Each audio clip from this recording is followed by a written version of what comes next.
With Ali failing to be the biography it set out to be, and with Creed already dominating the movie boxing world, does Big George Foreman deserve our attention? Listen to me, George. You got a punch like I've never seen. But in every battle, the greatest foe that we will combat isn't here. I was pretty excited to go see Big George Foreman. I don't know if a lot of people were, but I've been on a little bit of a fighting binge lately, just watching movies and kind of my real life. I've been going to an MMA gym, learning jiu-jitsu. I got into a couple kickboxing classes. I got some gear for it. But also, I've also watched all the Rockies. I watched all the Creeds. I saw Ali. And so I even watched the Rumble in the Jungle fight like 4 months ago. It was on YouTube, just the full thing. And I've been really just on a binge, just learning a lot, especially when it comes to movie entertainment. If I want to watch a sports film, one of my top 10 favorite films is Warrior. And so if I want to watch a sports film, it seems like I'd really rather just watch something that has boxing or UFC or, mixed martial arts inside of it. Because yeah, I do love fighting films, I love kung fu movies and everything like that. So, I guess there's a natural interest I have when it comes to a fighting film or just fighting and just in general, I suppose. That goes on to the fact that even I'm really excited for this film. I just don't know if it was something that we all need to go see in theaters, but we'll go ahead and talk about that. Let's go ahead and dip into the positives. When it comes to Big George Foreman, this film is just entertaining. It's a fun movie. It's something you can put on a Sunday afternoon, something that the whole family can watch. Simple, easy themes to digest. All the performances are good. No one's giving off a bad job, and the direction's good. It's a good movie. It's something it was a breeze to watch, and it was a good time to go watch it. Chris Davis as George Foreman does a wonderful job. I mean, this guy, he really does carry the movie.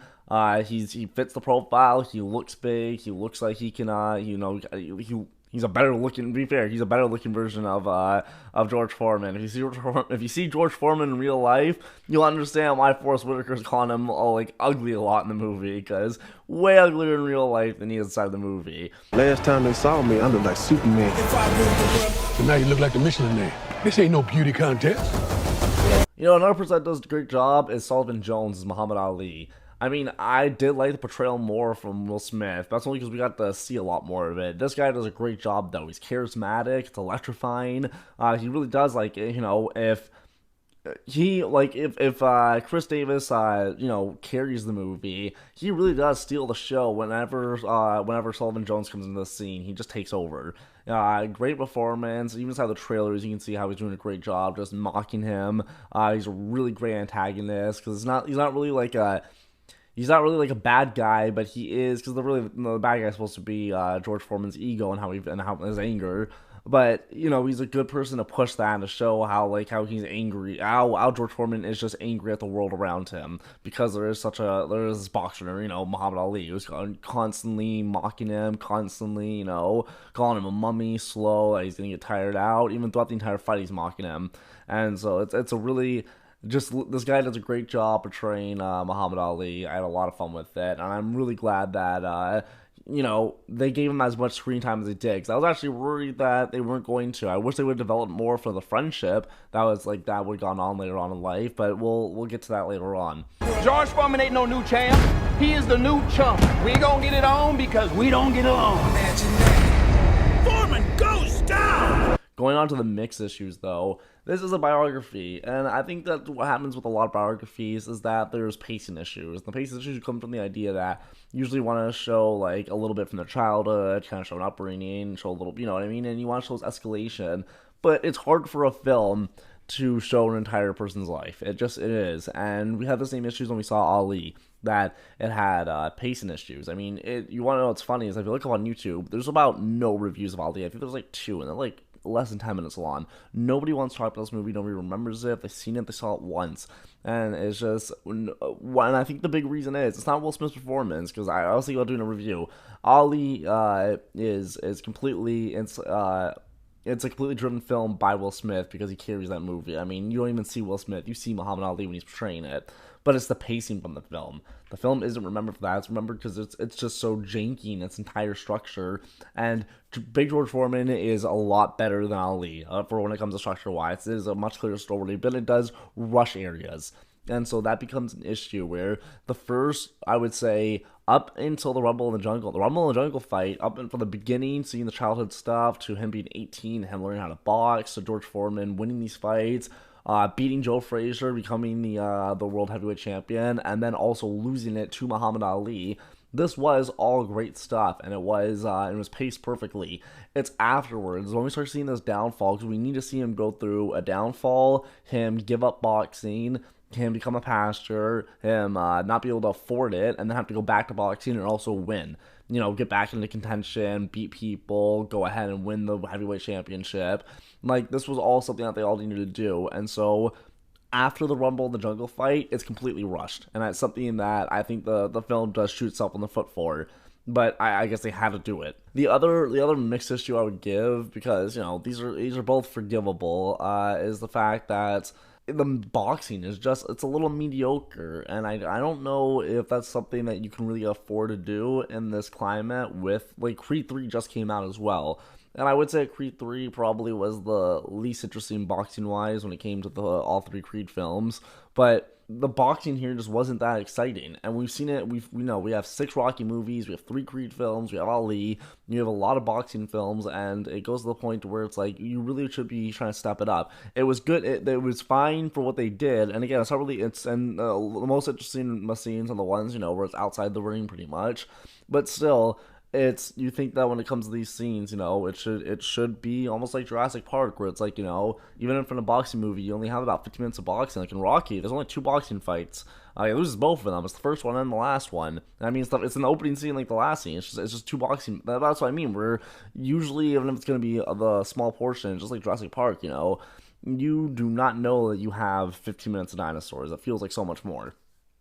And so, I feel like that's something else that they shoot themselves in the foot with, is the fact that the boxing isn't as exciting as it should be. And I guess at the same time, for such a big guy, I wish there would be a better way to feel a hit. It's like Creed 1, when Adonis goes down when training against the number 2 welterweight. When he goes down in that, the first act of the film, you can feel it. I understand, it feels like he got hurt. So I wish it would have been something like that, where it would have been more impactful that way. Who said that? Nobody said nothing, George. George. Oh, George. Your heart stopped. We thought you was dead. I was. Going on to the negatives, in the mix section, I said that the pacing issues were as mixed. There was the fact that, unlike Ali, it didn't jump around everywhere. It stayed onto pretty much a streamlined story, and even though it was rushed in the end, rush doesn't mean that it was just awful. So that's why it's in the mixed category, especially because the first, pretty much the first hour was paced pretty well.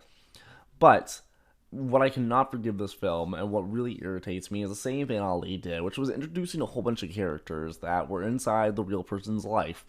I say characters, but that's why. These are people, but now that it's inside a film, it's not being translated well, because how many people do you meet, and they have a little small influence, and you never meet again, or you never see again, maybe you just cut ties for some reason.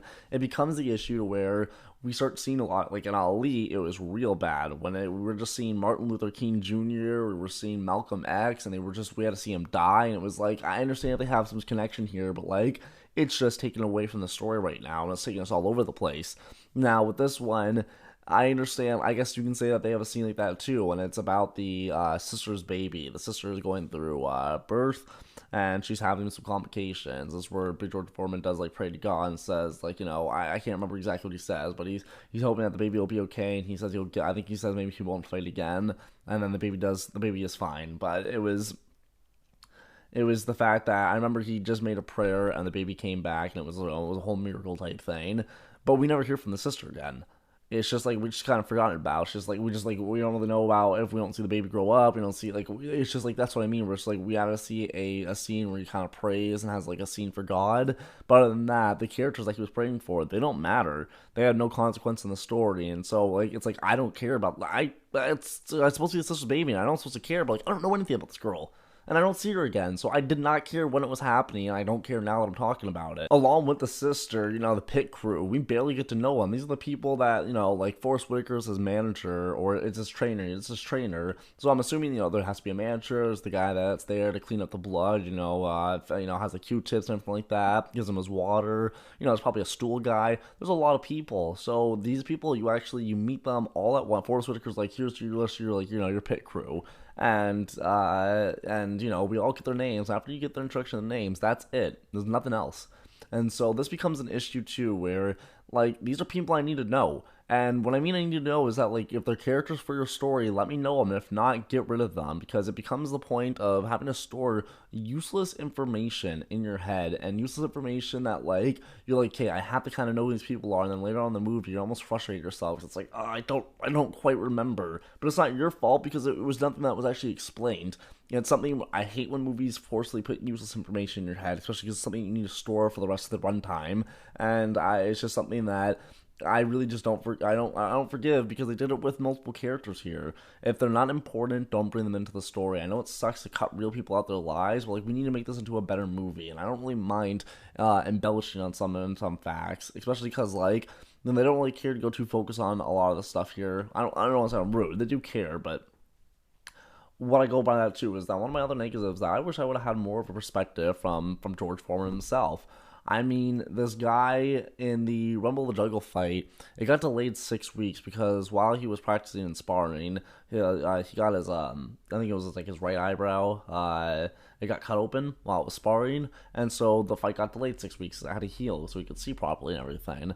And they were in Africa, and it shows you in the movie they're in Africa, but inside the Ali movie, it shows it's really important, but you'll know that from anything that George Foreman did not want to stay in Africa. He hated it. It was hot. It was humid. It was gross for him, and he wanted to go back to better hotels, stuff like that. And so Ali had to convince him. At least it was inside the movie. And I know that I read it up online too that Foreman didn't want to be there. But obviously he stayed, and 6 months happened. But I wouldn't mind have seen that sparring match, seen his perspective, how he's almost young. He's younger, he's more immature. I wouldn't have mind seeing any of that, but they don't focus on it. So something like that, where it's also I know that there's more stuff that Muhammad Ali would say to him inside the fight. Muhammad Ali was doing the rope-a-dope to wear George Foreman down, but also he was doing a psychological warfare, and he was talking to him the entire time, calling him weak, saying that people said that you could hit hard. And so it became the point to where I really wish that they would have done more of that talking, because I know there's a lot more of it in there, and that's stuff that I really wanted to see, especially because when George Foreman and, when Chris Davis and Sullivan Jones are working on each other, they're doing a really good job. And so I guess that would be my three big things that I really thought that we needed to see more of the characters, especially when it came to the sisters, the pit crew, and we needed to see more from George Foreman himself. I mean, this is his movie; he's the star of the show, so it's something that we really needed to see more of. But I get it; they had a lot of stuff to show. They didn't want it to get too long in the runtime or too bloated like Muhammad Ali or just Ali.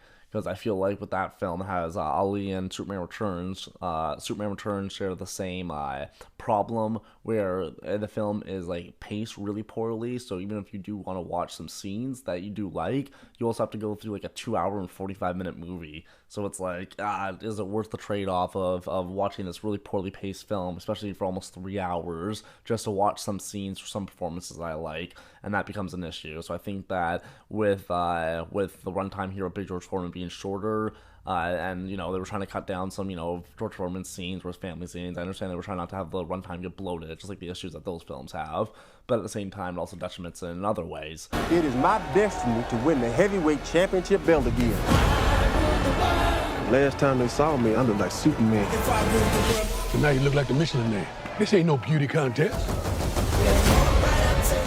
In a conclusion overall, I do think this movie is good. I think it's actually pretty entertaining. No one does a bad job here. The cinematography, the direction, the writing's pretty good. A lot of good jokes land.